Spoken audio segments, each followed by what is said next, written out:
মানুষের মন মানসিকতা তো এমনই হওয়া উচিত। হ্যাঁ, আপনি চাইলে কোনো একজন মানুষকে ৫ টাকা ১০ টাকা কিনে সাহায্য করতে পারেন, ঠিক আছে।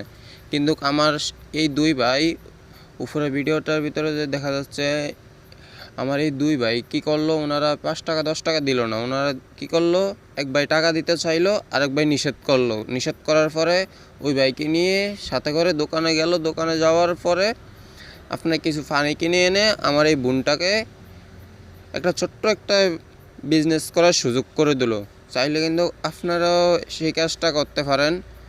অবশ্য ওনাদের কাজটা ভালো হয়েছে বা খারাপ কী হয়েছে আপনারা অবশ্যই আমাকে জানাবেন। তো আশা করি আপনাদের কাছে ভিডিওটা অনেক ভালো লাগছে, কারণ আমার এই দুই ভাইয়ের কাজটা আমার কাছে অত্যন্ত অনেক ভালো লাগছে।